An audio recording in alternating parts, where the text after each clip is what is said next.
the Sorry. rent. Oh, Yeah. No, I had to record it. No problem.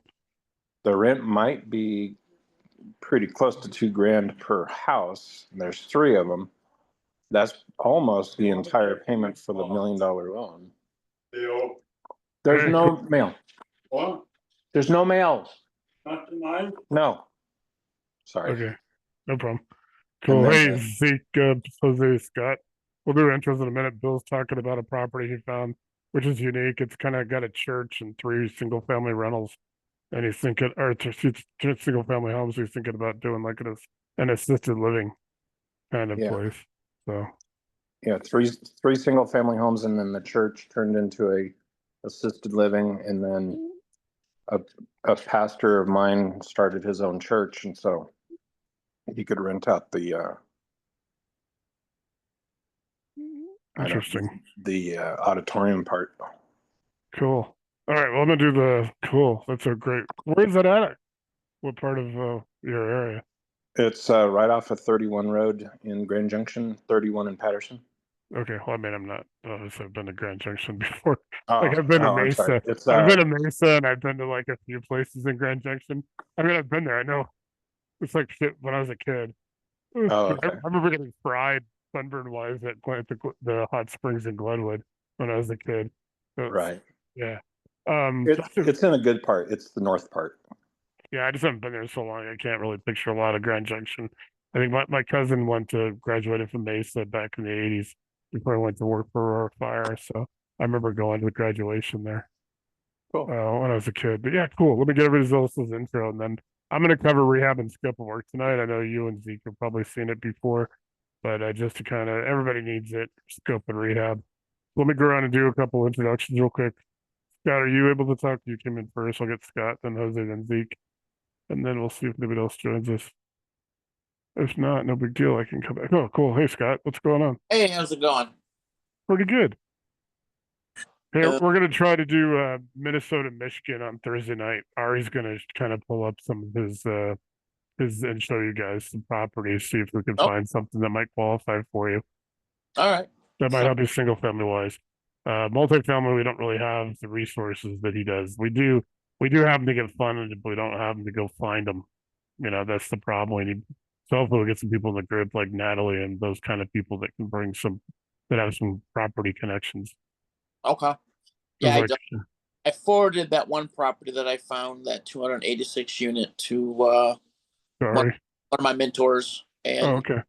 looking to see if he's interested in purchasing it, and then I could Cool.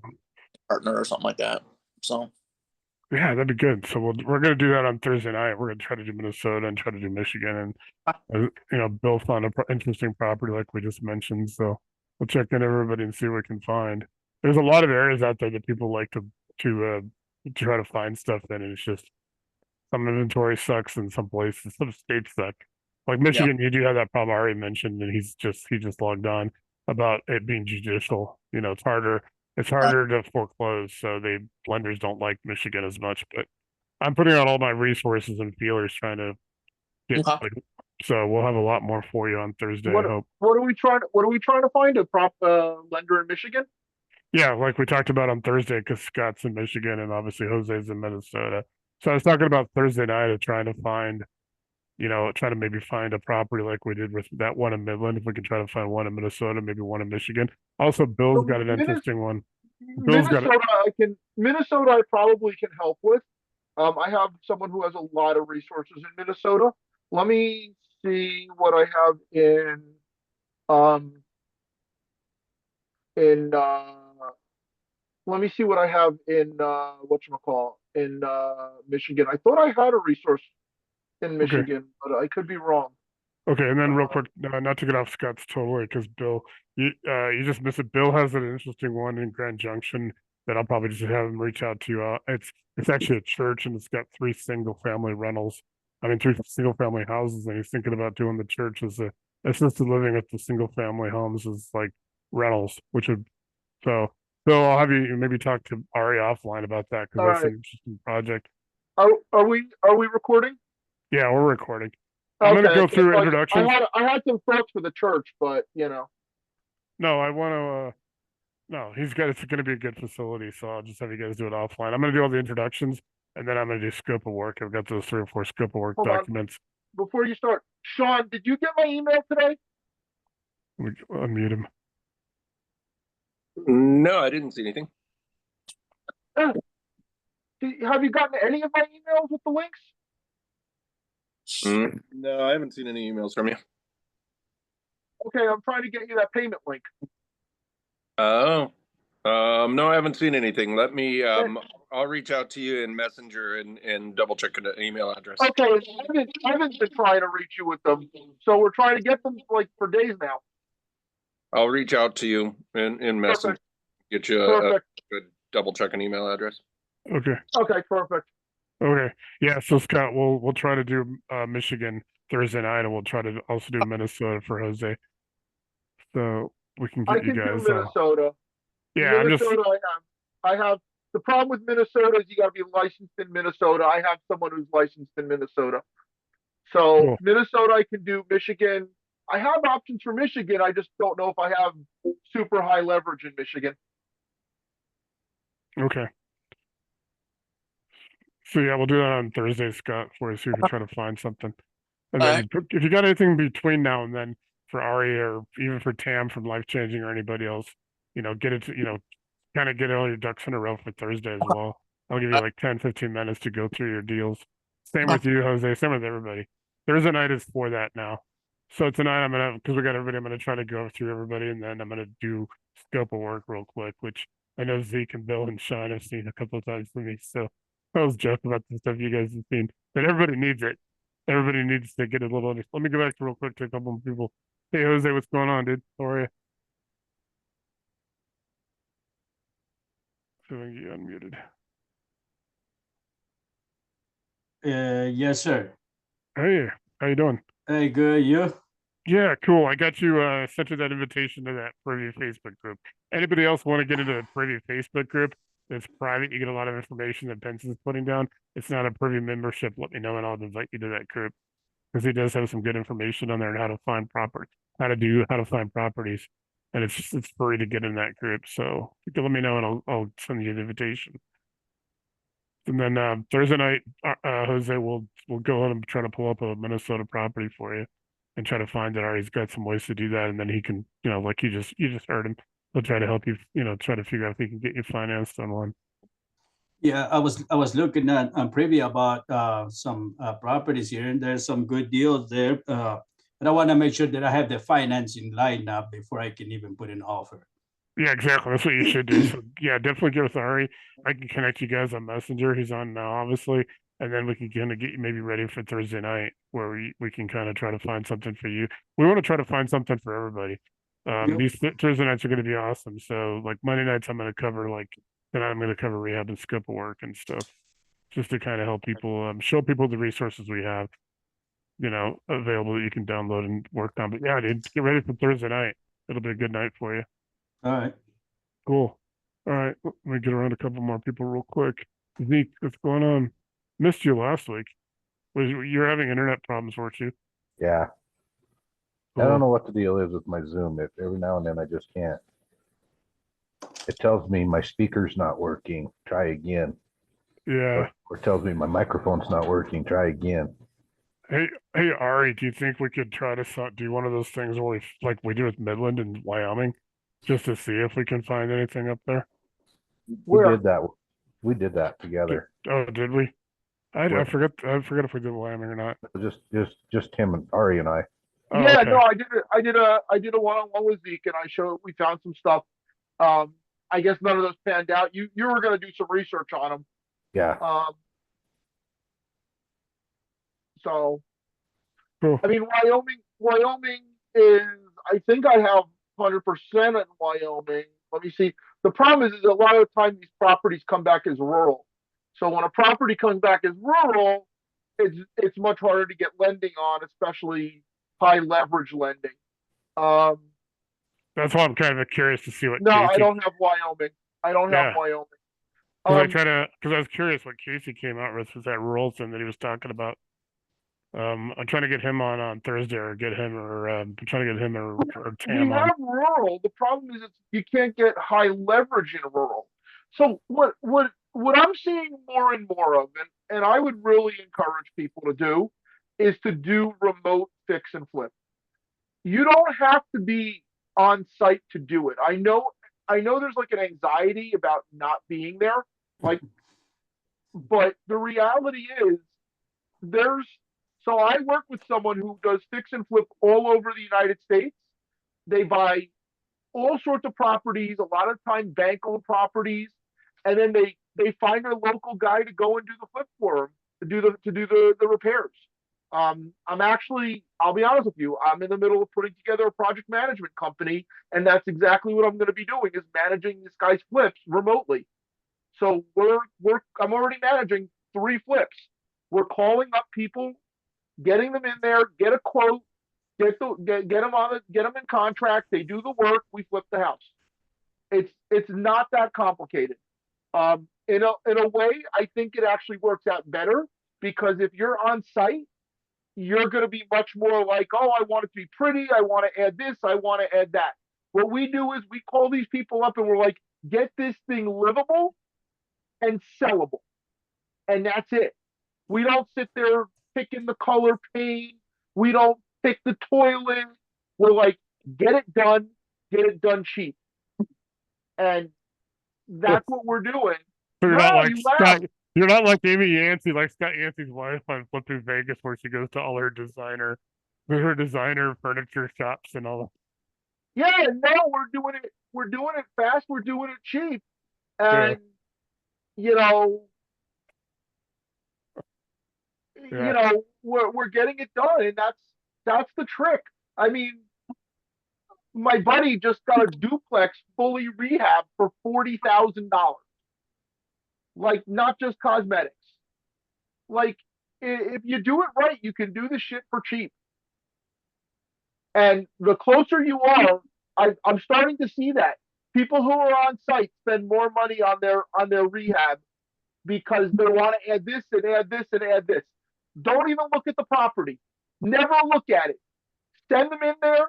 Let the crew go in there and fix it, and sell the property. Don't get emotionally attached to it. Yeah. Okay. Cool. What do you think, So, Sean? I know so you're remote, it doesn't matter. Do Yeah. remote flips, man. I'm Well, telling you, it's gonna work out better. Well, Scott does it. I mean, Sean does it all the time. You do remote stuff all the time. For experienced investors, I think it's a Yeah. really good idea. I could tell you horror story nightmares. When it goes wrong, it goes really, really wrong. Cool. I'll bring it up next, and then I'll bring Tom up. Yeah. So cool. Yeah, that's a good point. Let me bring MJ up, because she's got that deal. What's up with that Galveston deal? That sounds pretty interesting. The fourplex Yeah. that I just put on? Yeah, it's the fourplex right down the road from the college. Okay. It's been all the major tickets have been done, roof, siding, some framework, all the electrical, plumbing, all of that's already been done. It just needs sheetrock, to start the interior stuff, sheetrock, flooring, ceilings, cabinets, stuff like that. Okay. Uh it should rent. I would fix it and refi, because it should rent for, I'm guessing, about 6K, Yeah. about 1,500 a unit, which is I think really good, little Oh, good that's a for pretty good deal. yeah, to add to your portfolio for sure. And What are that's you Yeah. selling it if for? anybody's interested. What's that? What's the numbers on it? So selling it for 340. I would say max you could probably somewhere between 20 to 25K a door rehab to finish it. Okay. It had an appraisal on it about 2 years ago for a little over 500,000. But if you're gonna refi it, that's the best option. You'll get more money out of it. Well, yeah, Cool. I The might gr- be interested. I might be interested in that. Yeah, it's a great rental. Yeah, it'd be interesting down in Galveston, which should be pretty Yeah. interesting, because apparently they're going to put a new aircraft carrier in Corpus Christi. How Oh, many yeah. bedrooms and bathrooms are each? So the two bigger units, I, you could do two bedrooms. They're small. One of them is pretty, kind of small. Um, but so two of the twos, two and one of the ones, two of the ones. So one and two ones. Okay, is that one that you showed me already? I'm not sure. Okay. It's online. I have it listed. If anybody's interested in taking a look, I can put the address in the chat. Yeah, I that'd be think awesome. that might be one that you showed me already. I'll Maybe. look through the list. Yeah, anything else interesting? MJ, you always got some pretty interesting stuff. Always. I got a ton of crap. I not you know what, we need really help finding something in Wyoming for Zeke. I If you know. ever I'm see it. looking. No, Yeah. I'm looking. I remember Zeke doesn't have anything in Wyoming, and trust me, every time I get a list, I'm looking. Yeah, it's just and I love Wyoming. It's one of my favorite states. Of course, I'm right next door, but yeah. And Bill has a pretty interesting one at the church, and it's like turning it into assisted living. It's a pretty good situation. So we look like there's some good deals real quick. Let me bring up Tom real quick, guys, because he's our guest tonight. So Tom is kind of I know you reached out to me about those hedge fund and family office lists. So yeah, hey Tom, how are you? Good to see you back. Yeah. So yeah, we do have those. We do have those databases. We showed them a little bit last week. As far as anybody has to use like family office and hedge funds, we kind of we have a good strategy on how to reach out to them. You want to use LinkedIn and you want to use because you can actually do what they call a you can soft pitch them. So what you do is you have to have a premium or you have to have a sales navigator account. You used to be able to do a free account with LinkedIn. I used to have it on a free. Um, and you could put the CSVs in there. And what you would do is you may like you probably don't need pension and endowment funds. Like you don't need a MIT or University of Colorado's endowment fund people. They're not going to fund anything. But what you do is you go in there and you start working LinkedIn and you work to all their contacts because how many donors and how many people that they have donating money to their endowment funds are also doing real estate. So you got the hedge funds and family offices, two different family office databases. And if you use all of those together on LinkedIn, you can actually just kind of build up 10, 15,000, 20,000 contacts that you can sit there and do like a soft pitch to. As far as everything else goes in real estate, like I said, we got every resource in the, here in this group. And, so it's it's pretty phenomenal. I'm going to show a couple of the resources I have tonight. A couple of the rehab and scope of work. I'm going to show a sample contractor agreement. So yeah, definitely would like to get you in, we can get you in the group full time and you can come in and get to know everybody that's here and then some. We're probably missing about 10 or 15 people tonight just because some people are, I don't know, I do scope of rehab 2 or 3 times a year. So some people kind of have seen it before, but I have to do a couple of different topics a couple of times a year. I'll also talk a little bit after I do the presentation a little bit. I'll talk a little bit about our lender essentials program coming up pretty soon, which will help people both if they're lenders or if they're just borrowing. But people who've been in the group for a while have seen that before. We have kind of So, changed a few things. And, yeah. hey, hey Nate, before you start, because I may jump off. Yeah. I am definitely looking for people who want to broker uh, stuff. We're going to be originating DSCR loans in house, and we are also bringing on merchant cash advance and business line of credit in house. So we are looking for people who want to broker that stuff. I told you I was interested. Yeah. Yeah. Who? Get with Bill. Bill, you need to send me the information. Shoot me a message on. Shoot me an email. Yeah, and then same with MJ. She wants to know who else. Anybody wants to? Guys, it's pretty lucrative. Merchant cash advance is really lucrative. I mean, it's like they. I had a merchant cash advance loan in my roofing company like 10 years ago, and it was like it wasn't fun having to pay it. I had to take it out when I had a lot of insurance claims out with clients with construct. Yeah, it's insane money. It Yeah, really is insane money. yeah, it's something it's really good if you got an merchant cash advance and talk to Ari because I'll tell you more about it. It's pretty lucrative getting into merchant cash advance. It's pretty, and a lot of merchants right now need it a lot, and it's pretty interesting. But yeah, we'd love to have you, Tom. I can, like I said, we'd love to get you in full time, and you can get a lot of resources and be able to help you with your own deals. What kind of deals are you doing normally? What's your kind of forte?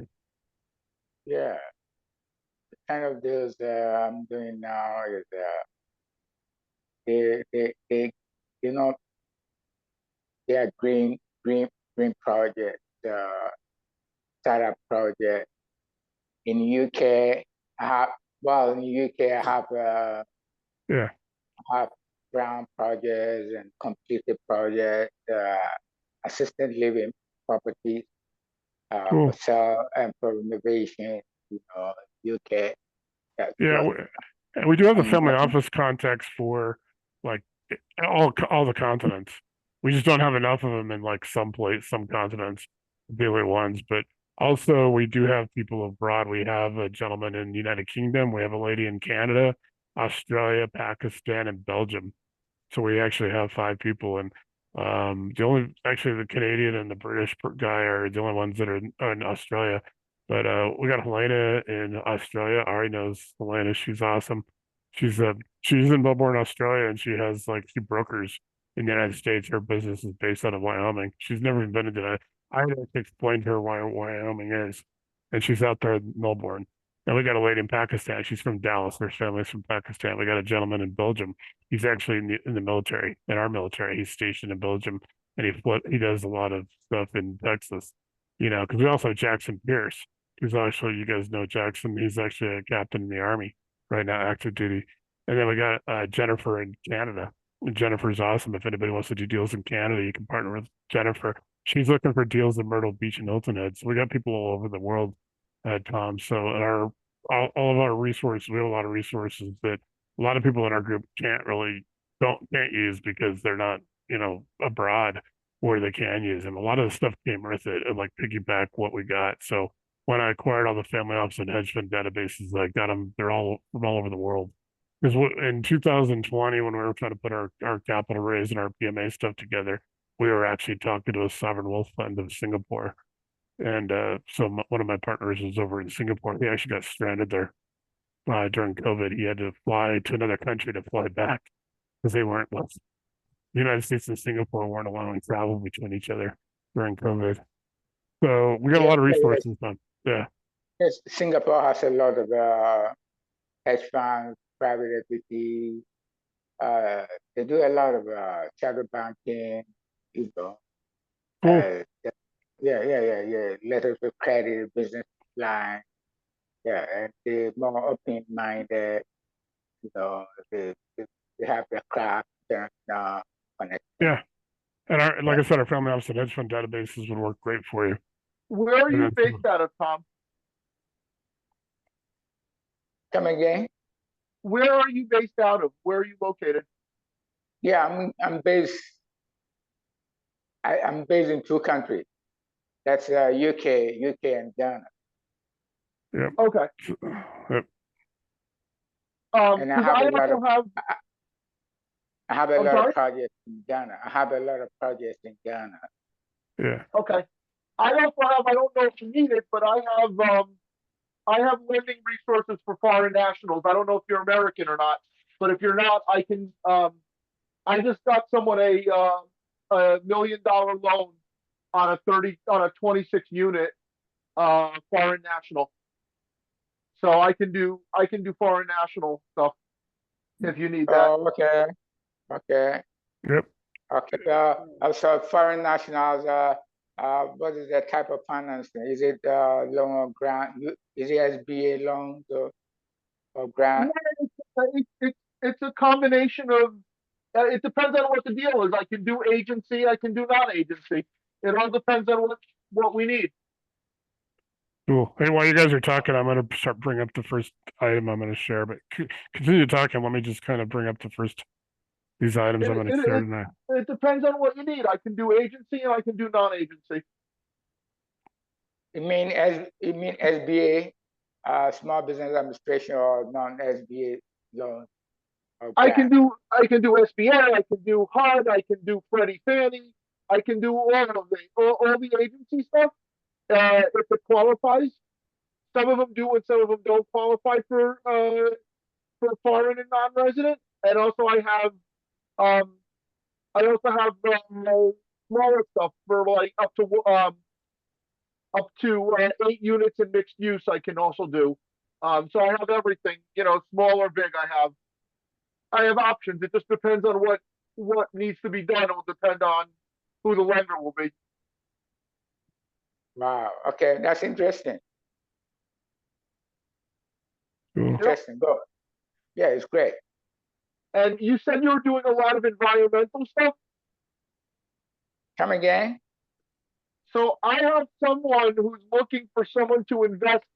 It's a project where,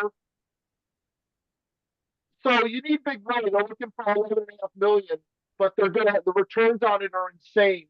The returns on it are through tax credits, and you're gonna make about 50%, give or take 50% return on your money, most of which will be tax free. Wow. Cool. Hey, you That's- guys can see yeah. the contractor. Keep talking while I fix this, but you guys can see this contractor agreement. Yep. Cool. All right, guys. This is one. What I would do is you could just do your copy and paste thing, and copy and paste this, and you can change it. This contract agreement is only for real estate transactions. Don't use this for your home remodeling. You're going to see a few points on this. You don't have to use this, but a lot of people are asking for this.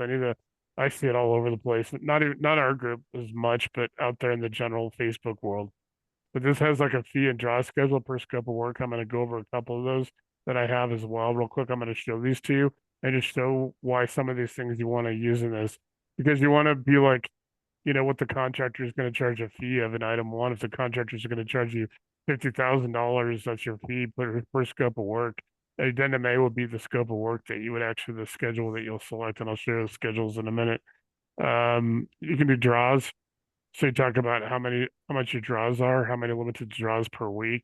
You could break it down to draws, like you're getting 3 draws, but you might be getting paid once in that week on all 3 draws, or you have a draw that's just specifically to the whole everything. It's actually gonna be draws per month, Nate. How many draws per week I've never heard of a lender doing more than one draw. Well, like per I week. said, I know, but I mean, there's some that do a week.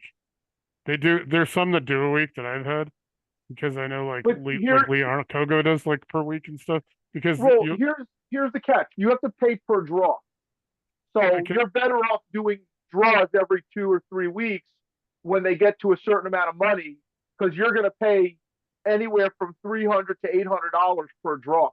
Okay, and I get that. Okay, this is just the way this one is written, and the one that I've been using for a long time. So anybody can copy and paste, and you can change this to month. I mean, that's the beauty of this. I mean, it's not 100%. I'm showing people a generalized contract agreement, because a lot of people don't have it. A lot of people try to make their own stuff, or they get their contractor to use theirs. Never do that. No, I tell people don't do that. Like I said, and here's within 3 business days of request. You guys saw me post about Company Cam this morning, and Company Cam's awesome. So I'll explain Company Cam as we go, kind of in pieces, but it's something you guys want to look at. It's free. You can just download it. It's companycam.com, just like company and camera. It's awesome. You can do photos and videos. You can create a whole file. I don't think anybody in this group is doing enough that they would need the paid.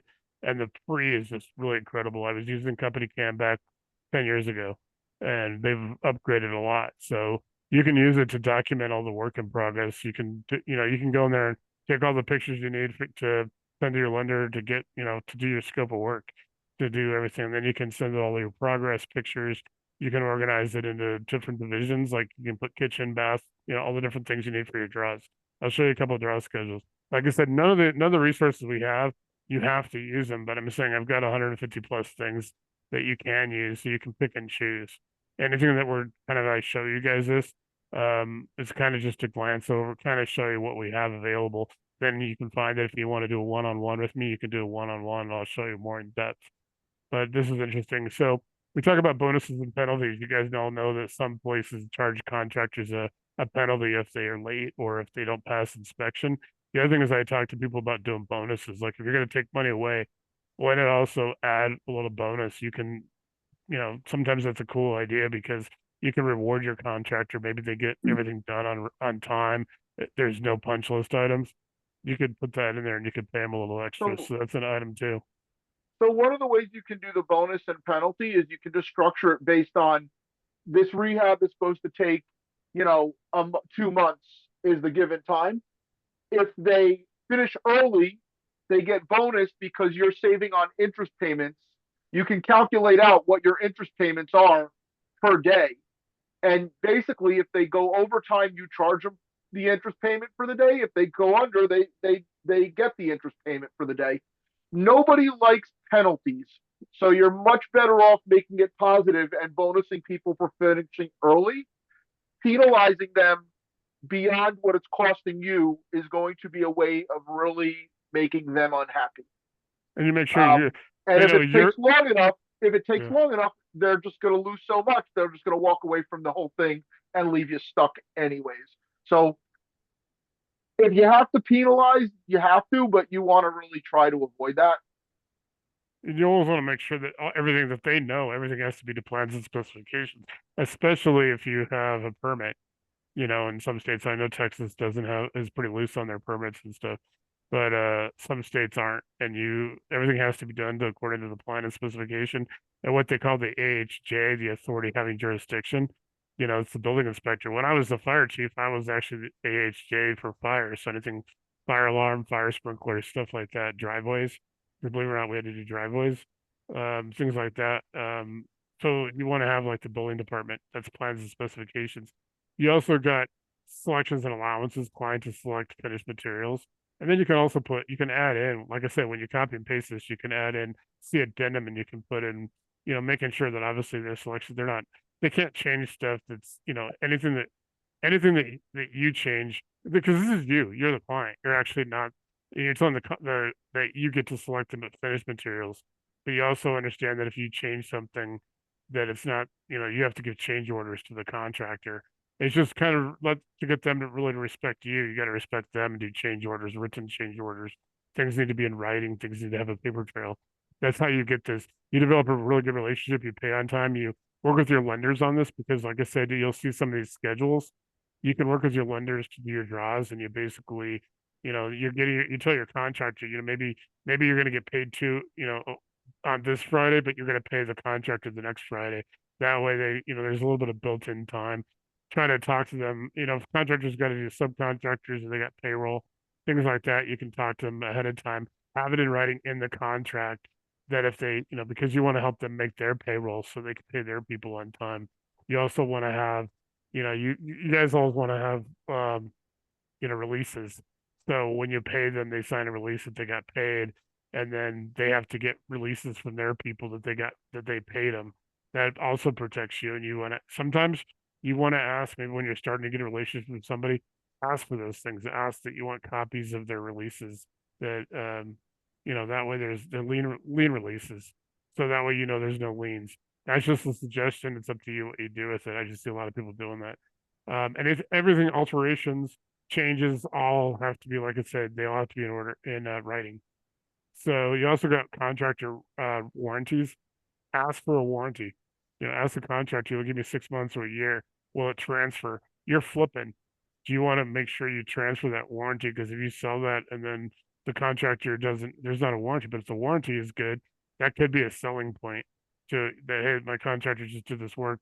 They're going to give you, make sure all the warranties that you get, appliances, everything are transferable. That's just a selling point. You're paying for it. You're not paying extra for these warranties. Don't go out there and pay there's a couple things you can, that I tell people if you want to pay like ADT security monitoring, things like that, Ring, those kind of security things. Don't go all out unless you can actually make money off it. You can. But the standard warranties, what is Mr. General Contractor? What is your standard warranty? What will you do in 6 months or 12 months? And will it transfer to my buyer? So that's a huge thing. Obviously, limited warranty and stuff. You got construction and compliance. Like I said, going back to the authority having jurisdiction, they have to meet all the OSHA. They have to everything. You know, obviously you get some guys that just go in and they're just your guy, and he goes in and does painting, does some flooring, changes appliances, freshens up all the, outlets and the lights and things like that that's different he may not have. You know, and in some states like Colorado, they have a thing called Pinnacle waiver. Pinnacle is like the big, I don't know, the state subsidized workers' comp. So if you're just by yourself as a contractor, you don't have to have workers' comp. But you as the client or the homeowner, or you're flipping, or you're doing, your real estate investor, you want to protect yourself by making sure that they have the Pinnacle waiver in place. That if a state offers, this guy's just by himself, there's no reason he needs workers' comp. You still need that in writing, and you need to make sure that it's compliant with the state. These are just some little things. And that's something you ask your general contractor to do for you if you have somebody that has a lot of subs or they have employees. You know, make sure their contractor liability, if they got builder's risk, workers' comp, anything, that they got all the licensing, check the licensing. That's really important, and check their So, insurance. so if you're going and getting, so you want to ask the contractor for insurance, that they have all their insurances, and you want them to name you as an additional insured Yep. on their insurance. This way, if something happens, you're covered. So And you you guys, want them to take the whole brunt of it. So they have to yeah. name you as an additional insured. And also For the call deal. the insurance carrier to confirm when they give you a certificate. Don't call the number of the agent on the certificate. Call the general number to verify. Because and this didn't happen to me in real estate. It happened to me when I was working for somebody in the construction industry, and what would happen is they're paying a payment plan on their liability of the workers' comp. Maybe because the workers' comp is, a lot of times they get the initial workers' comp policy that you can go in and tell them, I'm only going to do like $20,000 of work. They audit them at the end of the year. A lot of times in those certificates, they'll go pay the first payment, they'll get the certificate. Well, if you're a homeowner's probably not going to go and call and check. But we called on a guy, and the guy basically had his friend playing insurance agent. He paid one payment, and then he didn't pay the rest of the payment, so his insurance lapsed. And, a homeowner may not catch that, and you're pretty much all of a sudden all this liability comes back on you at the worst possible time. You're not gonna find out until something goes wrong. But the best way to do that is in the process of, once you got a relationship with a contractor, you can kind of, you know who they are. But when you're getting somebody new, you want to verify them.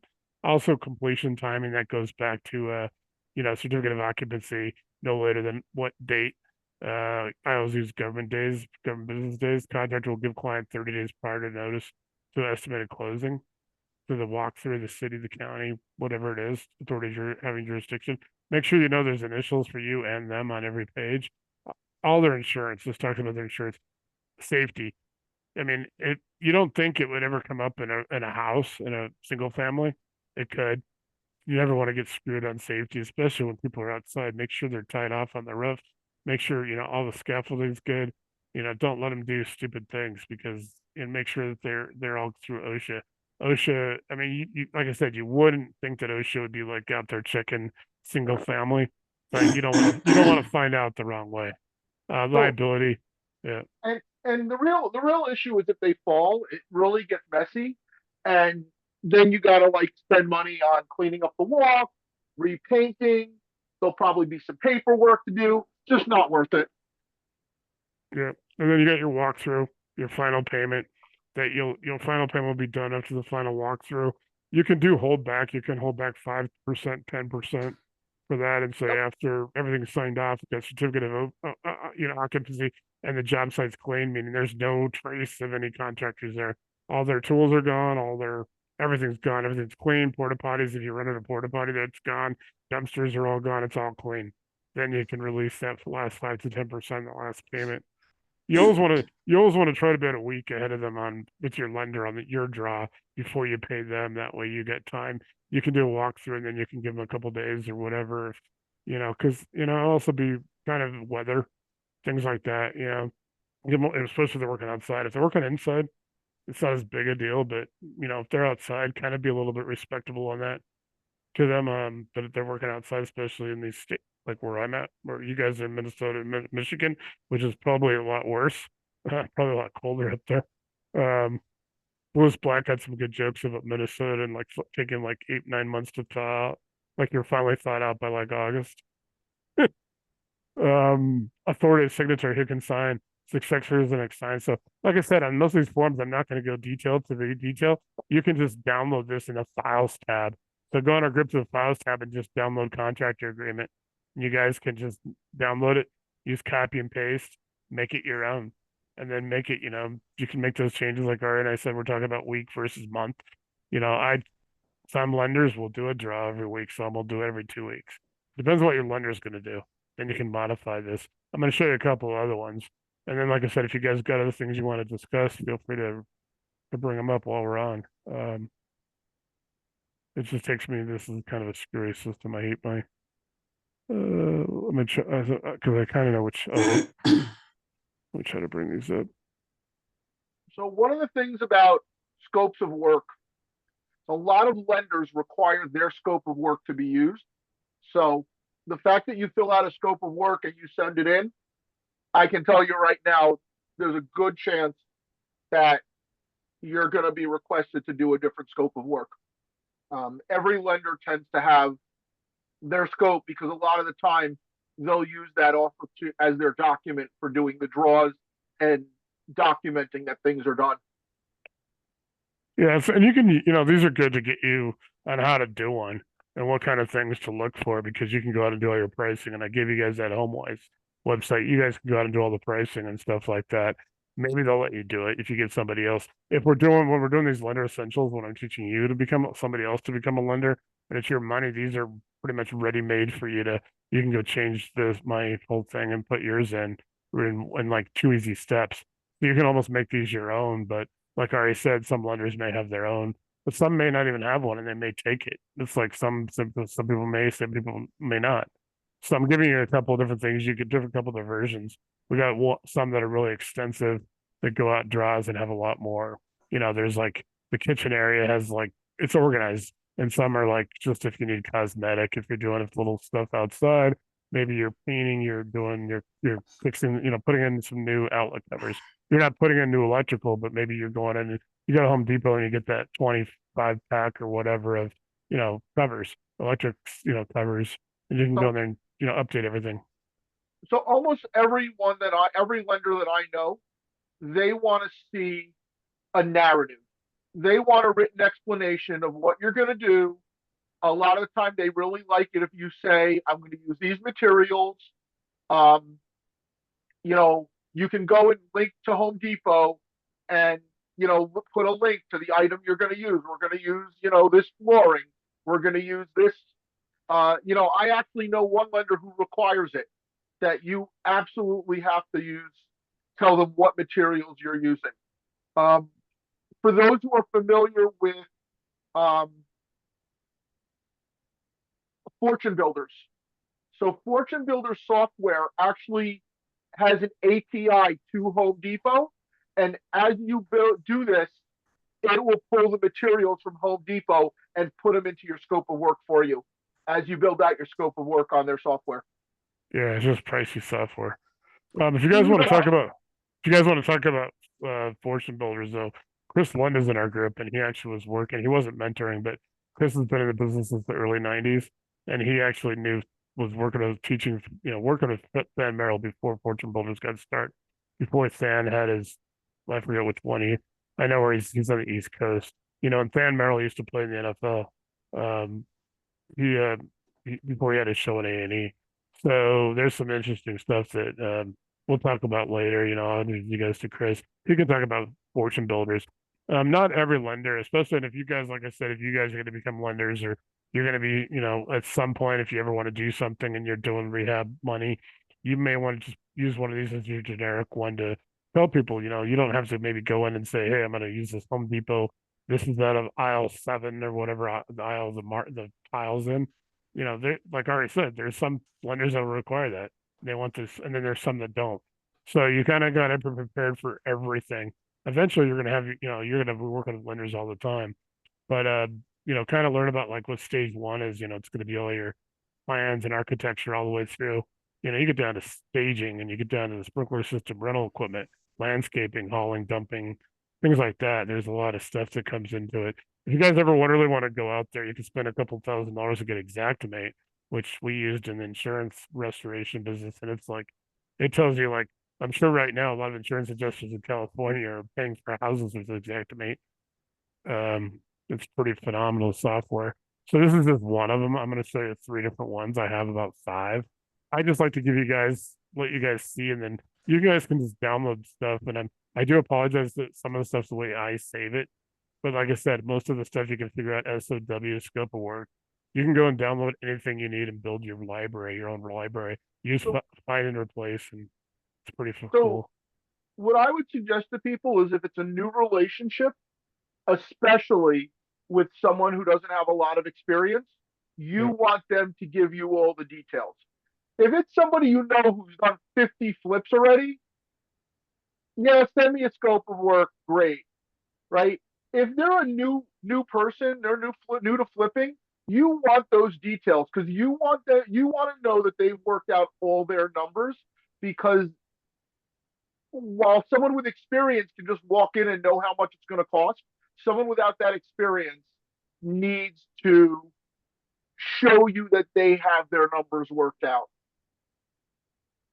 Yeah, this one's a little different, guys, because this is just a different order of things. You know, this was a little clearer. Like the other one had like, you know, it had like the first 4 letters, but you get all your stage 1 stuff, and you know, and you get in your stage 2, which is your plumbing. I mean, it gets into framing, masonry, fireplaces. Hey, You know, scroll back up. Scroll Yeah. back up. If you tell anybody that there's asbestos, they're probably not going to lend you any money to do it. I'm just telling you that right now. If there's asbestos in remediation, the lender's probably not going to lend on that. Yeah, you can take this out. I mean, it's just in. So you can always just change to something else. You know, obviously we know that stuff comes up. You get porta johns. What the other one missed that I didn't have is I put in inspections. You are paying for inspectors. Sometimes they will send out they hire another contractor to come out and verify your work before they pay your draw. You got to pay for them. Also I put contingency. I always put like 10%. So just so you guys know. So this is just one more variation. And then you get down here, we talked about releases. Here's your draws. And like I said, then you can you got to build the rest of your cells if you want to go out further. But you can have your data releases and get your signatures and get your initials and the remaining balance when you do your draws. This is just one more, you know, decent. I mean, you get into here, you get into your trash out, your demolition, your grading, excavation. This gets into a little bit more if you're going to be doing maybe an addition or something, or you're doing some. I mean, you're adding stuff, and that does happen. People come in all the time and they're like, "Well, I think this would be better. Maybe we turn that sunroom into more of a livable space, or it's or you turn a garage, something back into a garage because you need a garage, and maybe they made it into a, some kind of a." So when you start adding space on a house or doing foundation work, you are going to almost always get put into the category of heavy rehab. Yep. If you're in the heavy rehab category, you are going to get less leverage from the lender. Know that. So if you walk a property and you go, I'm going to add on, an addition, that is going to, first thing, you're going to need the experience to do it. They're not going to let you do it unless you have experience. And 2, you're going to get less leverage on the deal. They're usually going to do it as a project. So you're going to need to bring 15 to 20% of the total cost, meaning purchase and rehab, not just a down payment on the purchase and then they fund the rehab at 100%. Usually they will no longer fund the whole thing at 100%, but it varies from lender to lender. But just know that when you start adding square footage, changing livable spaces, or doing foundation work, it will almost always be considered heavy rehab. And you guys got like things like garages, could be, is it do you have a detached garage? Things like that. Do you have a carport? Things like that. There's a lot of little stuff. I've got another one that I didn't bring it up tonight, that actually goes into, and it's posted in the files tab, and tomorrow when I post this video, I will then I'll delete it and repost it and make sure you guys know. There's one that actually comes up with the one. It's not like this form. You you don't use it for a lender or for the draws, but you can use it yourself as a reminder. I have a checklist that has a lot of little things that gets forgotten. Like when you're doing staging, like going through and making sure you got batteries in your smoke detectors and things like that. There's little tips like sometimes you can go to your fire department local and they may give you smoke detectors and things.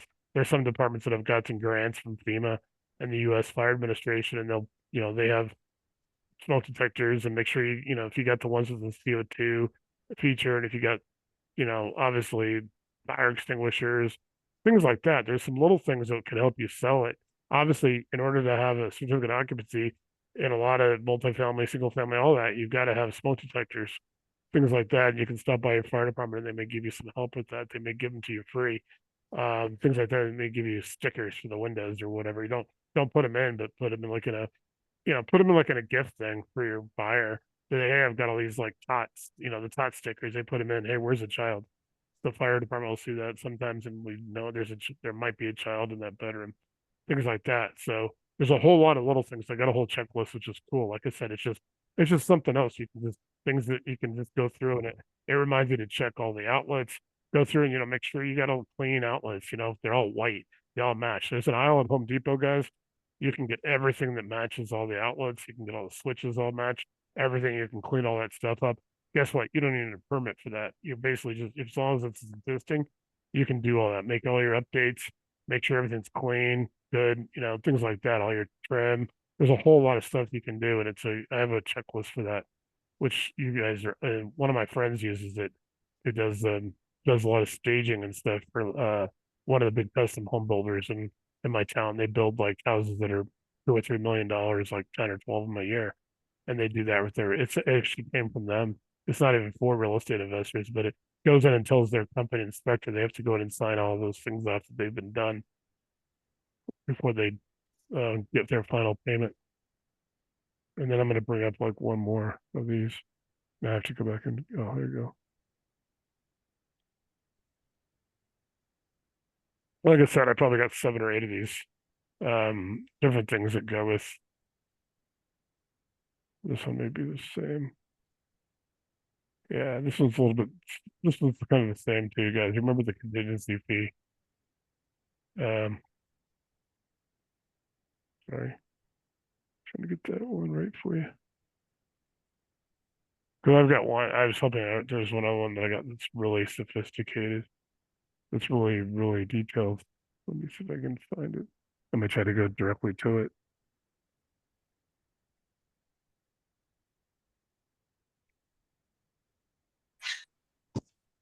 But yeah, there's a whole lot of stuff you guys can do with scope of work and rehab. Just remember, like I already said, you gotta, a lot of it's just gonna depend on your lender. They're gonna require stuff that you may not ever do. And here's the other thing about these scopes of work, Yeah. and why you want to put in a narrative, because they're doing feasibility studies on every fix and flip. That means somewhere, somehow, another rehabber is putting eyes on this thing. And if you need to explain to them what you are doing and what you are trying to accomplish. So putting in those details will help accomplish what you want and will have a better chance of getting you funded. If you just go and say, oh, I'm going to just, I don't know, I'm just going to paint the ceilings, right? Okay, that's not very nebulous.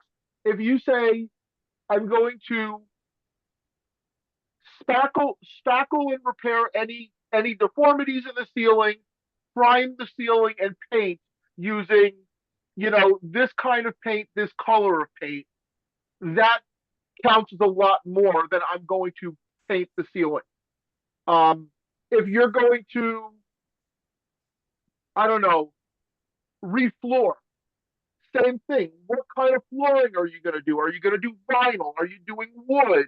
What are you doing? Are you putting marble floor in? Whatever it is you're doing, you want to put those details in, because that actually will give you a better chance of getting your funding when they do that.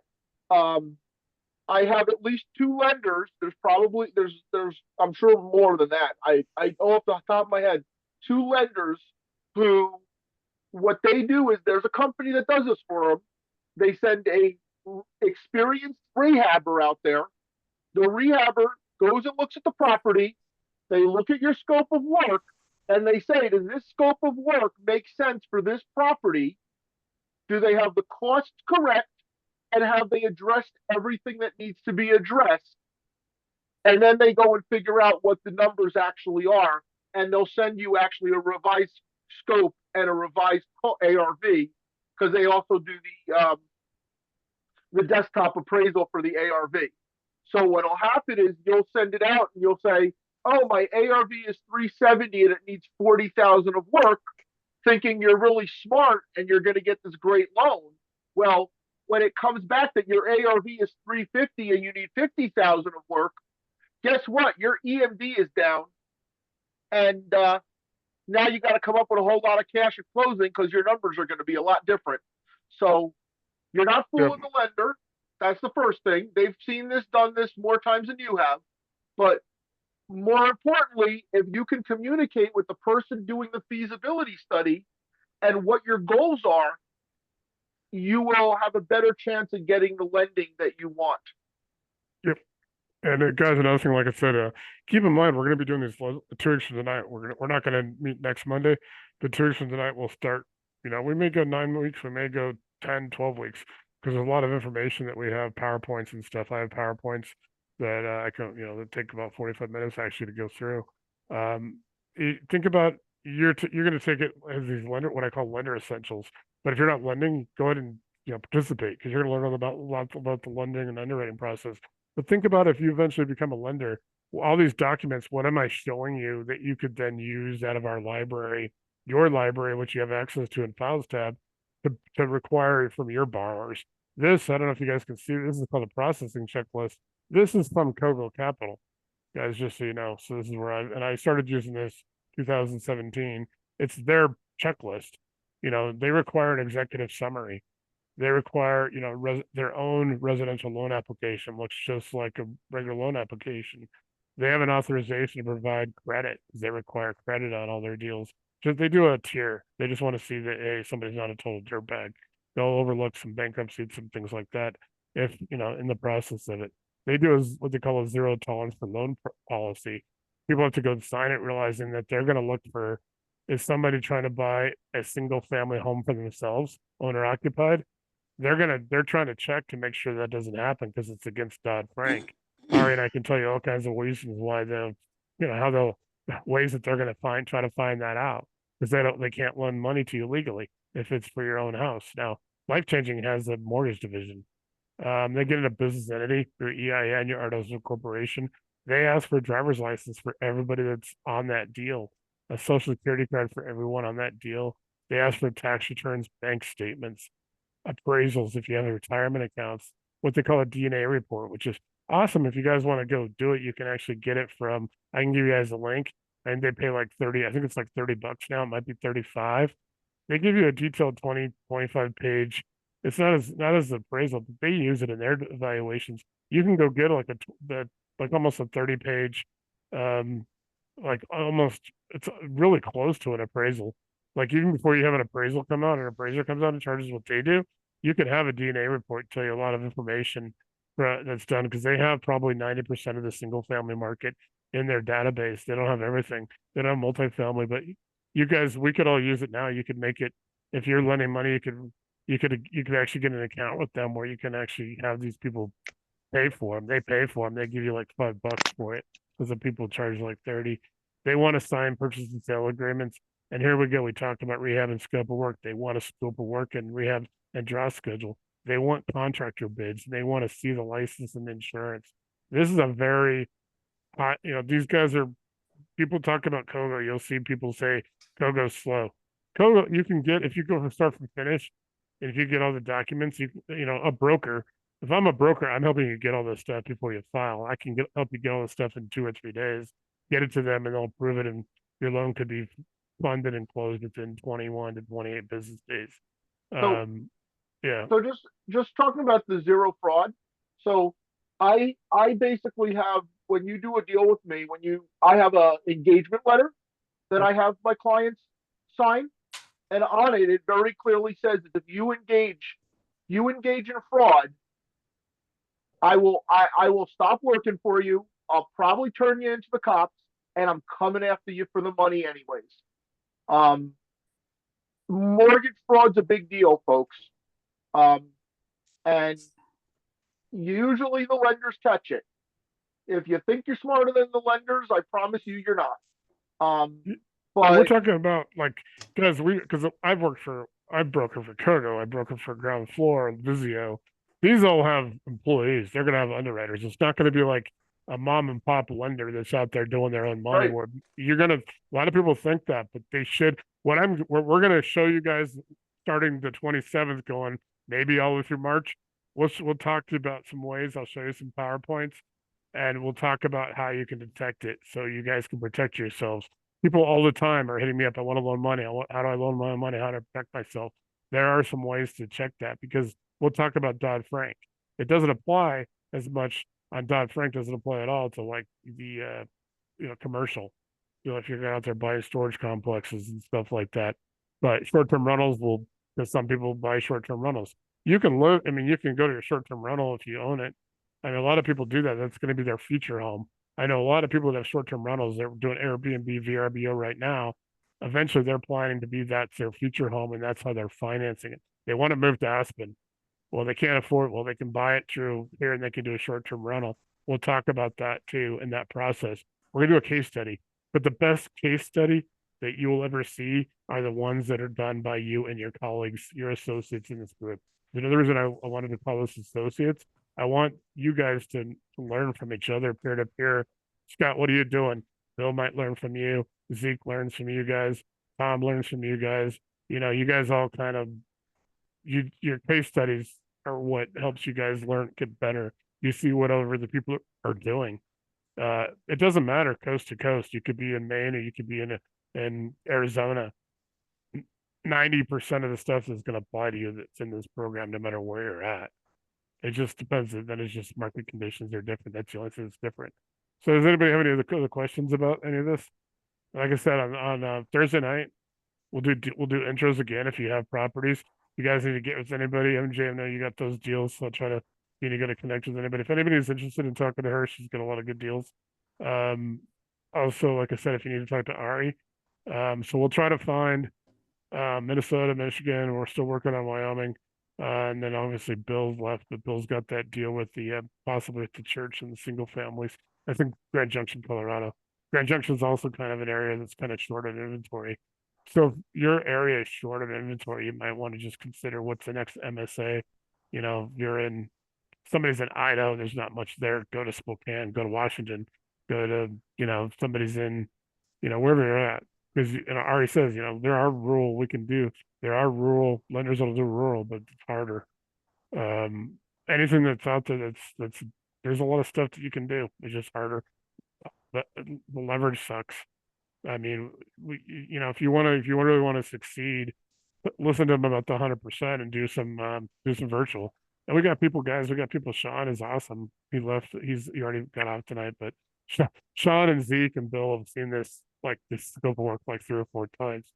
So, like I said, if you guys are interested in doing the remote stuff, then we may have people that can do deals that can help you.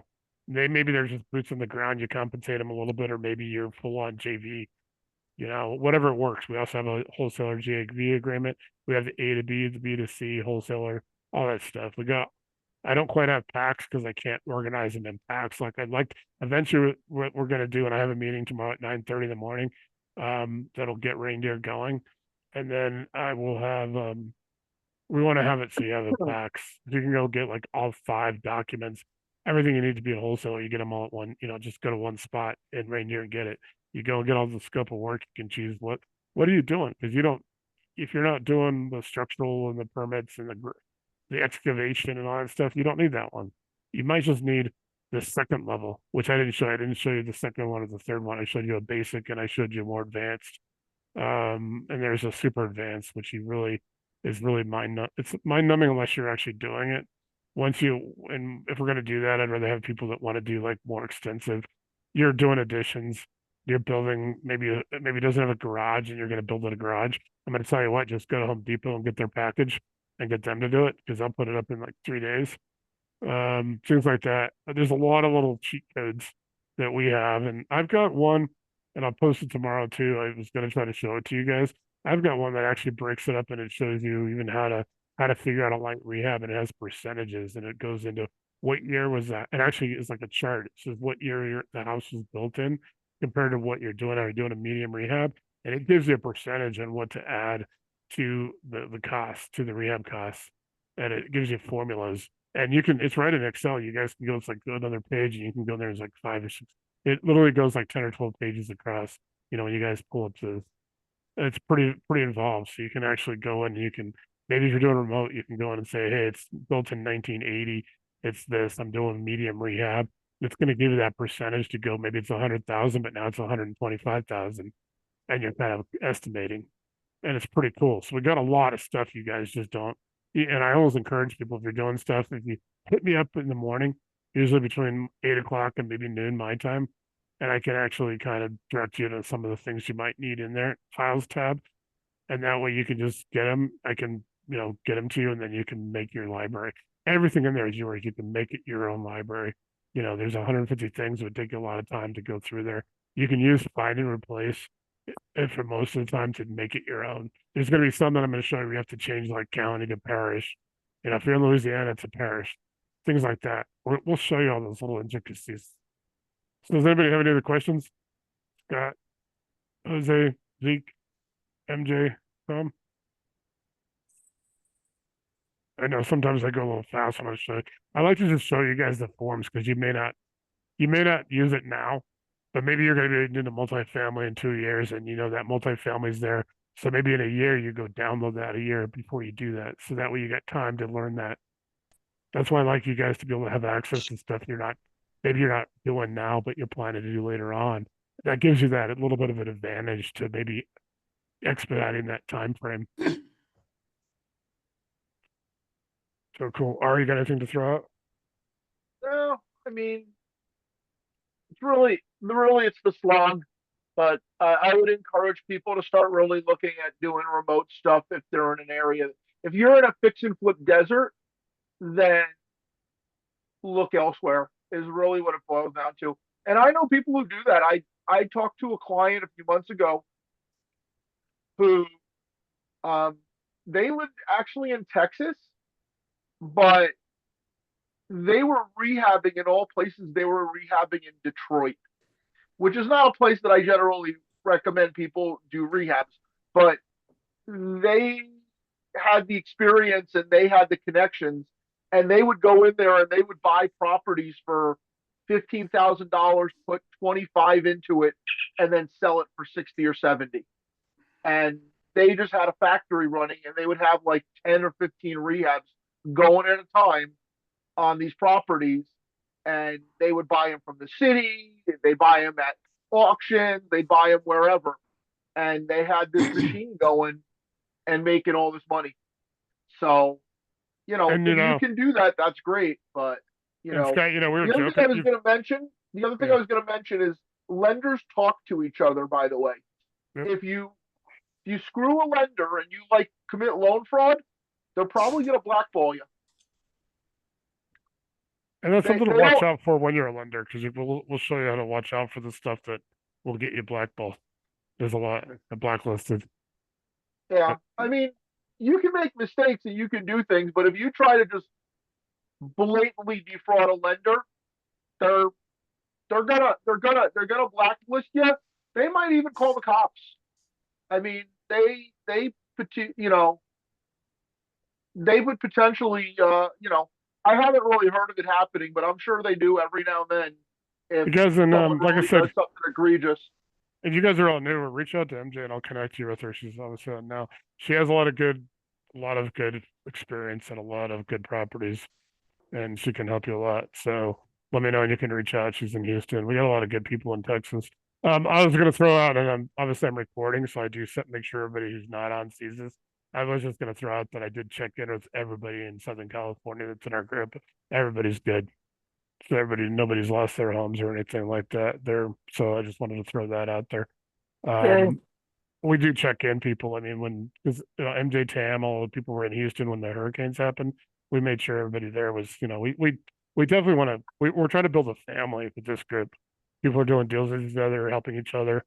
So we want people to know that we do think about everybody and making sure everybody's, safe and, trying if somebody's in a process of doing something, we want to make sure they still succeed. There's no reason not to. This is a different kind of group, and I'm glad you guys came on. You guys are probably finding a lot of, probably a lot of different, it's a lot different than any other group that I think is out there. So I'm pretty happy about that. So like I said, we're gonna do lender essentials, starting in tuition tonight. That'll go probably all the way through March. Also, like I said, Thursdays, bring your deals. We'll do the intros. We may or may not record them. The reason I don't like to record deals, I think people feel a little bit more comfortable talking about specifics and deals if they don't. And, we have a lot of people that know each other now. And so I think when people are newer, we try to go unrecorded for 1 or 2 sessions until you guys feel comfortable. But you should know that you got a lot of people in this group that want you to succeed and they want to do deals with you and they don't compete against, it's awesome. I mean, you're not gonna, and then you guys were talking about virtual, like work with Sean. Sean's really good. Work with MJ, and Sean's awesome. He's in Ohio, MJ's in Houston. As people will point out to you that you could do deals with, and you could, you got people that, are phenomenal. They're gonna help you get because they want to succeed. They're building their empire. Everybody here is building an empire. It's mine will be through reindeer, and like I said, I have a meeting at 9:30 in the morning, to finally get reindeer up and going. And then my friend, who's the guy this is my CFO, who's been one of my best friends for about 20 years almost. He's going to be involved with that. So anybody needs anything, like I said, you can reach out to me. Just get ready for Thursday. If you've got a deal, choose like one, get it like a priority. Some people have like 5 or 6. Try to get something maybe we can get done sooner. Because we'd like to get you on the board, get you a couple deals, and then, we So- just don't have like 10 hours to do like 20 deals at one time. Yeah. So one of the things that I'm going to suggest to people is if you're bringing a deal, and we should probably we actually talked about creating a form for this a long, long time ago when we were doing PMA. Write out your deal, and then write out your numbers, and then write out the good and write out the bad. What are the pitfalls of your deal? What are the problems in your deal? Figure all those things out and bring it with you because you want to be ready for the problems. You want to be a pessimist. Because remember, Murphy was an optimist. So think of all the things that can go wrong in your deal and see what you can do to mitigate or eliminate those issues. And think about the deal from that perspective. Think about what your best outcome is and your worst outcome. Think of you really ideally want to have 3 to 4 exits in a property. A lot of the time, there's only really one. But in reality, look at those numbers. If you get stuck with the property, can you do a short-term rental? Can you do a long-term rental? Can you do a pad split? What can you do with that property if you can't flip it? Same thing if you want to do a long-term hold on a property. Well, your first choice is this. What's your second choice? What's your third choice? So think about your exits, multiple exits, and think about all the issues that can go wrong in that property and that deal. The market turns, if the market turns, what's your break-even point? Forget making a profit. How much do you have to sell that property at to get out with your shirt? So look at your property from all those points of view and poke all those holes in it. And what I'd like to do is maybe we have a thing where we start having people present their properties and we create a form and there's a presentation, and there'll be a format to the presentation of this is the numbers, these are the good, this is the bad, etc., etc., etc. Yeah, and that's a good thing we can do on So- Thursdays, guys. Bring your deals and like, because if you tell us if you guys come to this group and there's enough people, not just Ari and I, we have enough people in the group that you can bring deals to, and just what Ari's asking about. What are your bad? You know, we work out all these problems. If we know there's issues, let us solve those bad things and make them good. Or if we can't, then we move on. We want to basically pick deals apart. Like I said, your case studies are your own case studies.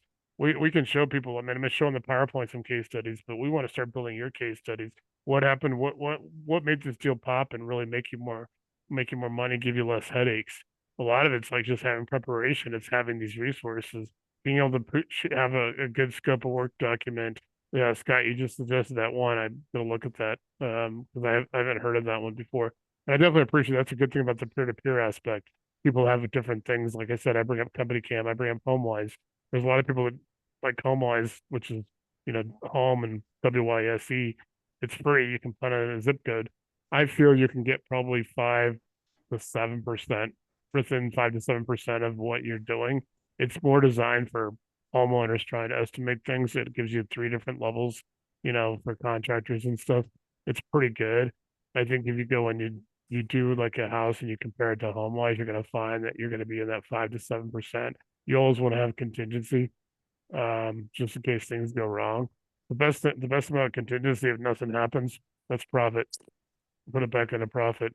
We'll show you in cost of capital in our document. We did this a couple of weeks ago, but we'll eventually in lending essentials, we'll show it again, probably early, because I want you guys to understand cost of capital, because you're out there looking at a lot of people on Facebook going, I don't want a hard money lender, I only want a private money lender. We're not going to get in that right now. I'm just telling you why we're going to show this though, is we want to show you guys when people have a better understanding of how the money works, the capital works.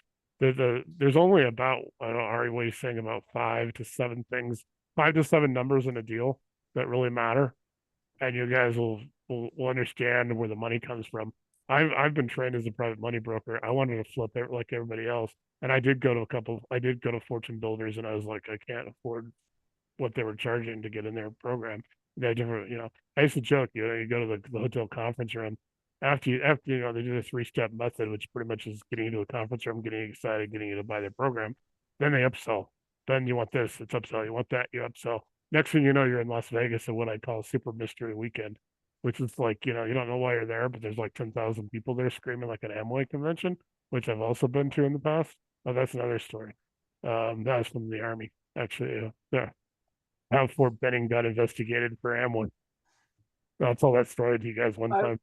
I love it when I used to go to those events because I always have a dour look on my face, and you can't Yeah. excite me.